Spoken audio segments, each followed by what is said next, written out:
I have one single question that I would like for you to ponder today. How can you strengthen your human connections in a world plagued by weapons of mass distractions? A stark reality is revealed in a recent 2024 Gallup poll. Despite corporate America's multi-billion-dollar commitment to workplace wellness initiatives, employee engagement has reached its lowest point in a decade. In March 2018, I found myself at George Washington Hospital in DC. There, my daughter was strapped in a hospital bed with wires and tubes mounting her entire body. I heard the beeps of blood pressure machines, the gasping whir of oxygen pumps, and the relentless thump of heart monitors. Plus, there was that sickening smell of illness in the air. You know what I mean? It took so many tests to finally find the culprit. Lupus. Well, you know how it can be. Some storms are simply not real until they come knocking on your door, tearing off your roof directly. My daughter, China, went from a strong, smart, beautiful young lady who was full of life to a frail, weak shell of herself. And then, on June 20th, only 3 short months later, while I was at work, a detective called to inform me that China, my firstborn, was gone, leaving behind her 5-year-old daughter. As grief struck, I was devastated. As a mom, I felt powerless.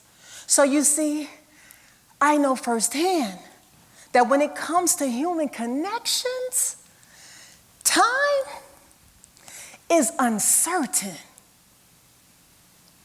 Speaking of time, people are increasingly punching the clock and showing up at work while battling physical illness, emotional drain, or personal grief, a phenomenon known as presenteeism. Presenteeism is a condition whereby you have bodies in seats, but minds in turmoil. You see, when I got that call of death while I was at work, it threw me right in the middle of troubled waters. Without a life jacket, I could barely stay afloat in a sea of presenteeism. Here's the irony. I was a consultant and licensed therapist for a Fortune 500 company. And it was my role to provide consultation and support to all employees, from frontline workers to those in the C-suite, who were struggling with presenteeism while caring for an aging or sick loved one. Well, the script had flipped.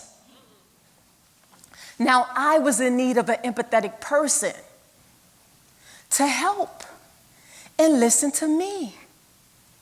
Presenteeism not only affects employees' focus, but it also fosters a disconnect between them and their leaders. This growing disconnection is dangerous. You may ask why. Well, presenteeism doesn't discriminate. In fact, it has substantial costs on individuals and organizations worldwide because it diminishes employee morale and overall workplace efficiency. The bottom line, a person, an employee who is experiencing presenteeism is not able to be fully engaged. Research indicates that in the initial 6 months following a significant loss, an employee experiencing intense grief is likely to operate at an average of 70% of their usual productivity. Furthermore, presenteeism cost the U.S. economy alone upwards of $1.5 trillion annually. Now, with that kind of money, you can fund the NASA budget for over 50 years. And this is before Elon Musk brings in Doge to conduct an audit. Traditionally, leaders address employee performance with performance evaluations and performance improvement plans. Regarding employees' personal issues, they typically hand their employees a pamphlet and outsource them to the EAP. In fact, this was my experience after I got that call about my daughter's passing at work. My supervisor's response left me feeling isolated and totally unsupported. She said, "But Montrella, you only ever mentioned your son. In my darkest hour, she was debating my family tree." That moment crystallized the brutal truth.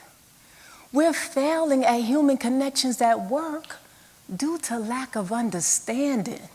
It became clear to me that she was operating from a completely different reality. This isn't just my story. Sadly, it's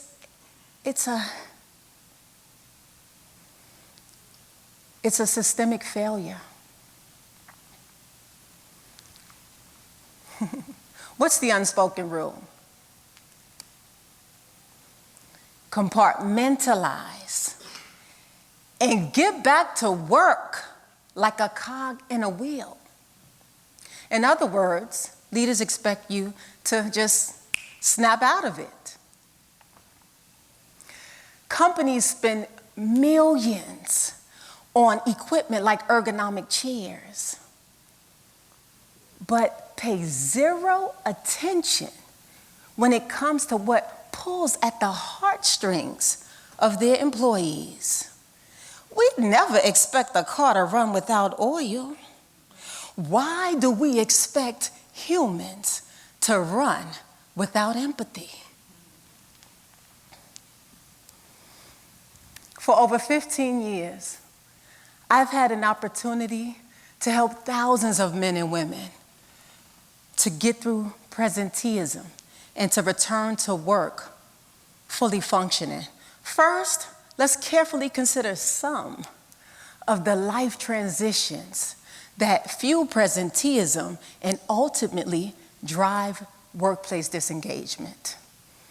From the joy of a new baby to the bittersweet farewell of a child leaving for college, the commitment of marriage, to the pain of divorce, the weight of a dementia diagnosis, to the upheaval of a career transition, whether a firing or promotion. Or maybe you've finally reached that golden age of retirement. These diverse experiences, whether celebrated or endured, are united by one underlying factor: loss. No matter whether the transition is considered positive or negative, loss is the common thread. What if the most productive thing a leader could do during times of loss isn't pushing performance, but creating a white space for grief? How would that be?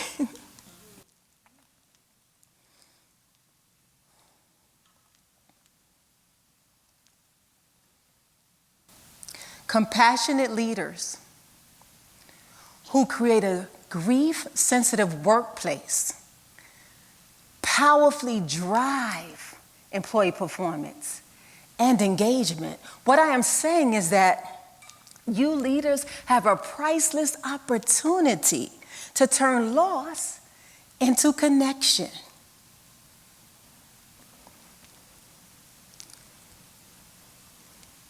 Because when it comes to grief, the way out is the way through.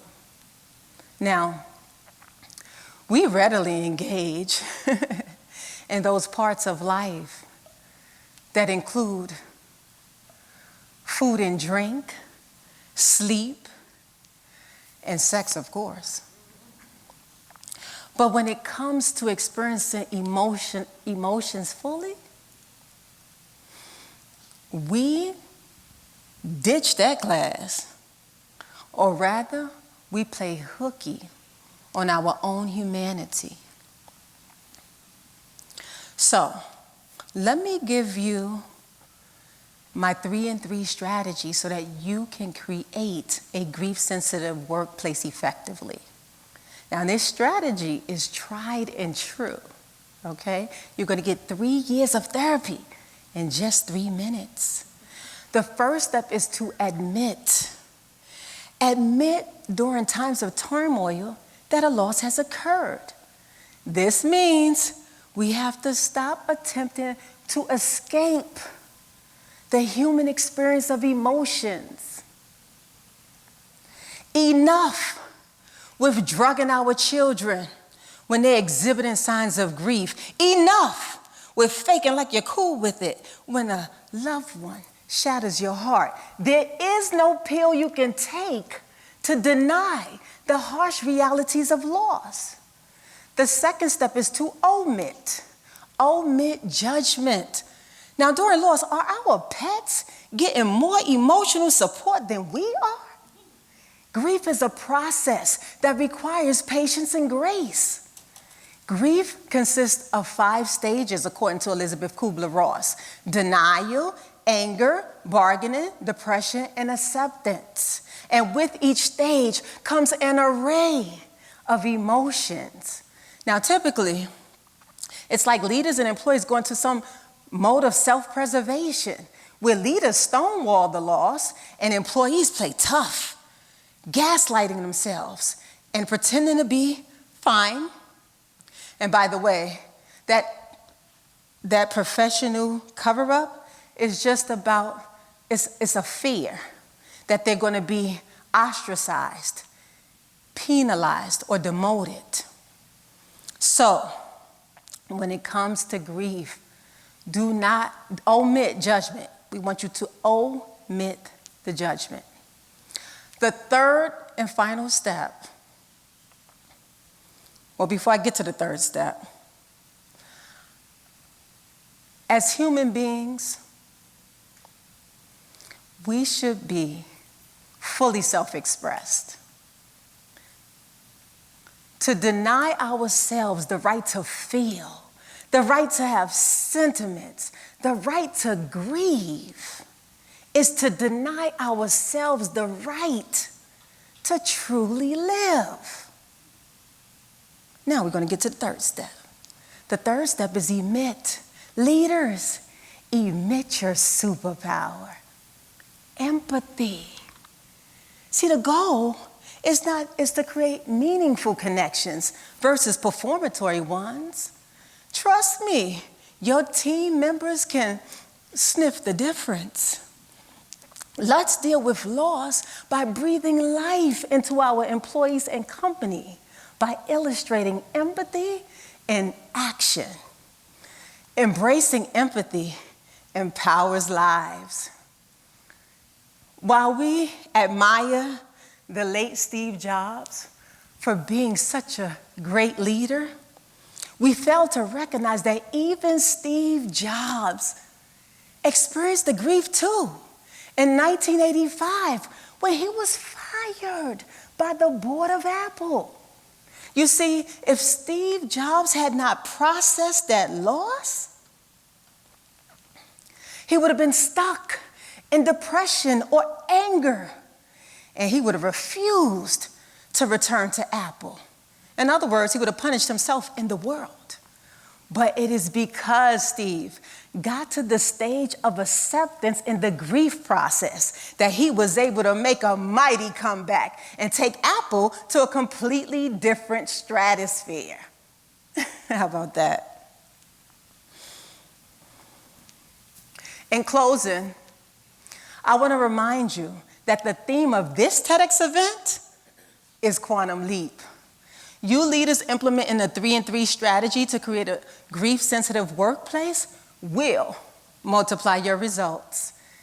You will not only reduce presenteeism and improve employee performance and engagement, but you'll also drive economic growth. And you will be able to enhance the quality of work life globally.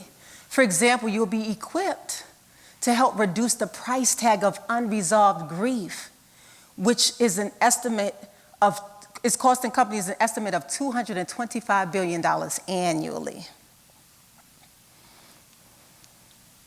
My granddaughter turned 12 yesterday.